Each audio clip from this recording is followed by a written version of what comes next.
On vote pour quoi? On vote pour qui? En 2024, la Belgique vote, mais ça sert à quoi? Des questions, des réponses. C'est Polykids. Mais oui.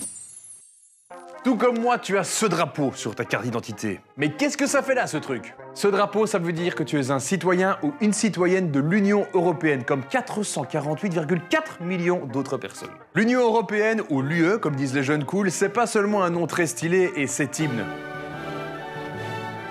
Trop cool, c'est l'hymne à la joie. C'est le regroupement de 27 pays européens. Alors ça peut paraître beaucoup, mais ça n'a pas toujours été comme ça. Oh que non. S'ils ont décidé de s'unir, c'est justement pour éviter de se faire la guerre, parce que depuis quelques centaines d'années, ils se sont pas mal disputés, tous ces pays. Les derniers conflits en date, la Première Guerre mondiale, 14-18, et la Deuxième Guerre mondiale, 40-45.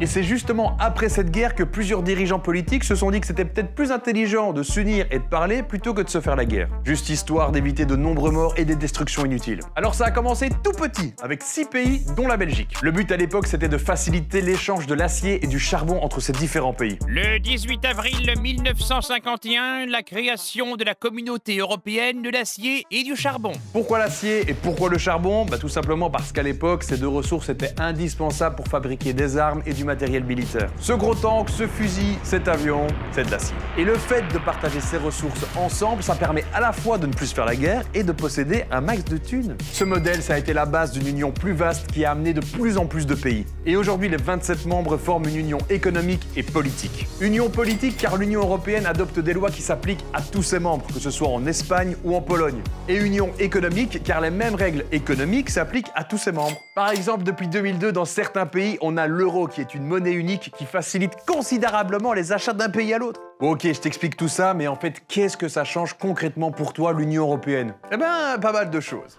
Et le truc le plus connu, c'est probablement ça, le chargeur universel. C'est l'UE qui a imposé ce type de prise pour améliorer le confort d'usage de tous les utilisateurs européens. Mais pourquoi l'UE s'occupe de ça? Tu sais, à chaque fois, acheter un chargeur différent, c'est compliqué, c'est cher. Donc en imposant cette mesure, elle tente de te faciliter la vie. Idem pour tes données numériques ou la régulation de l'intelligence artificielle. Alors ça, c'est pour tout ce qui est technologique, mais elle fait aussi des choses pour l'environnement, par exemple. L'Union européenne touche de près ou de loin beaucoup d'aspects de notre vie. Que ce soit pour préserver la qualité de ce qu'on a dans notre assiette, protéger tes données sur Internet ou encore l'environnement face au réchauffement climatique, l'Union européenne tente d'améliorer les choses. Toutes ces décisions sont prises par des hommes et des femmes politiques. Et tu sais qui choisit tous ces gens? Toi! Cette année, dès 16 ans, il est obligatoire de voter pour les députés européens. Alors on y va!